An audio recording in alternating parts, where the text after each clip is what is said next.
A very good morning to all of you. Myself Junaid Ahmed, and we are continuing the Indian economy of class 12th, chapter number 1. Now we are going to discuss the topic of characteristics of agriculture sector on the eve of independence. बेटा हम कल और परसों से characteristics discuss कर रहे हैं agriculture sector की इंडिपेंडेंस के टाइम पीरियड पर। तो हमने अब से पहले एक टॉपिक डिस्कस किया जो कैरेक्टरिस्टिक्स के अंदर इंक्लूड किया गया, और अब जो है वो सेकंड इसकी कैरेक्टरिस्टिक्स जो है वो है हाई डिग्री ऑफ अनसर्टेनिटी। यहाँ पर बताया गया high degree of uncertainty. Uncertainty means अनिश्चितता, यानी कि जो सर्टेन नहीं होती है। अब यहाँ पर अनसर्टेनिटी वर्ड जो यूज किया गया है वो अनसर्टेनिटी वर्ड यूज क्यों किया गया है? क्योंकि एग्रीकल्चर जो है उसके अंदर जो क्रॉप प्रोड्यूस की जाती है स्मॉल स्केल फार्मर्स के थ्रू या लार्ज स्केल फार्मर्स के थ्रू, तो उनके वो जो है वो डिपेंडेंसी होना बहुत ज़रूरी है। तो हमारे यहाँ ये देखा जाता था जब हमारे पास प्रॉपर मीन्स ऑफ इरिगेशन नहीं थे। प्रॉपर मीन्स ऑफ इरिगेशन के अंदर ये मीन्स ऑफ इरिगेशन को दो पार्ट में डिवाइड किया गया। पहला पार्ट था हमारे पास natural means of irrigation. Natural means the gift of the nature. दूसरा था हमारे पास artificial source of irrigation. Artificial source of irrigation के अंदर क्या था? हमारे पास कैनाल्स अवेलेबल थी, उनके थ्रू हम अपनी ज़मीनों में क्रॉप को प्रोड्यूस कराने के लिए पानी की अवेलेबिलिटी करते थे। लेकिन जब इंडिपेंडेंस के टाइम पर हमारे यहाँ आर्टिफिशियल मीन्स ऑफ इरिगेशन नहीं था बल्कि natural means of irrigation provide था।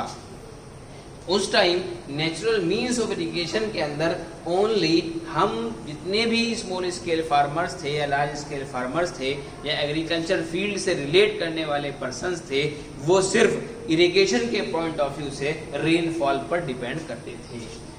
इसलिए कहा गया था कि वो अनसर्टेन थी। क्यों? क्योंकि रेनफॉल का जो है वो टाइम पीरियड अनसर्टेन है, उसकी इंटेंसिटी जो है वो भी अनसर्टेन है।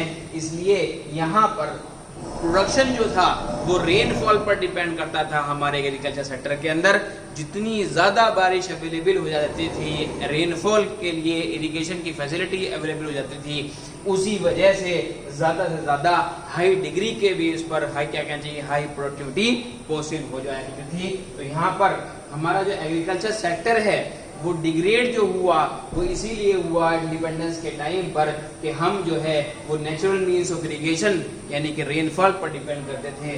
और यहाँ पर इसीलिए एक्सप्लेन किया गया है कि it is because it depends upon rainfall.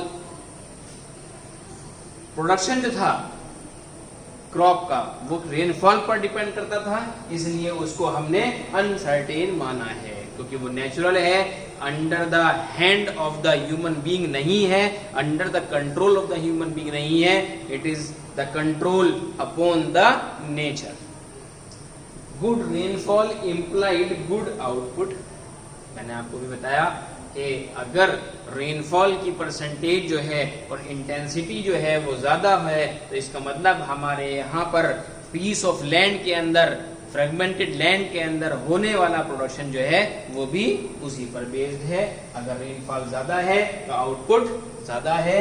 Low rainfall implied poor output, क्योंकि नेचर पर डिपेंड करती है, क्योंकि रेनफॉल जो है वो नेचुरल मीन्स ऑफ इरिगेशन है, इसलिए नेचर का फुल कंट्रोल है और हम उस पर डिपेंड करते हैं। और रेनफॉल अगर लो है तो हमारा आउटपुट भी पुअर है। No effort was made under British rule to develop permanent means of irrigation. Independence से पहले ब्रिटिश रूल के टाइम पीरियड में हमारे यहाँ का जितना भी सेक्टर था, प्राइमरी सेक्टर या इंडस्ट्रियल सेक्टर, वो सब डिपेंड ब्रिटिश रूल पर था, उनके कंट्रोल पर था। तो उस टाइम एग्रीकल्चर फील्ड के अंदर ब्रिटिश रूल में इस बात के लिए कोई एफर्ट नहीं किया गया कि इरिगेशन के मींस, साधन उपलब्ध कराए जाएं जिससे कि एग्रीकल्चर का प्रोडक्शन बढ़ सके, उसका आउटपुट बढ़ सके, क्रॉप को प्रॉपरली प्रोड्यूस किया जा सके। तो इसमें ब्रिटिश रूल के अंडर में कोई भी एफर्ट नहीं किया गया और बताया गया no effort was made under the British rule to develop permanent means of irrigation. यहाँ पर एक वर्ड यूज किया गया परमानेंट।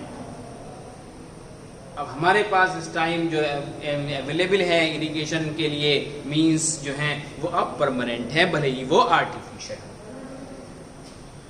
तो इस वजह से कि हमारे पास जो है उस टाइम पीरियड में जब ब्रिटिश रूल था, उस टाइम पीरियड में ब्रिटिशर्स ने इस बात के लिए कोई ट्राई नहीं की कि हमारे पास एग्रीकल्चर को डेवलप करने के लिए, क्रॉप को प्रोड्यूस करने के लिए, आउटपुट को इंक्रीज करने के लिए हमें परमानेंट मींस ऑफ इरिगेशन की अवेलेबिलिटी करनी चाहिए। तो इस वजह से हमारी जो एग्रीकल्चर लैंड थी, फ्रेगमेंटेड लैंड थी, उसके यहाँ पर होने वाला प्रोडक्शन जो था वो अनसर्टेन था, क्योंकि अनसर्टेनिटी जो थी वो रेनफॉल पर डिपेंड करती थी।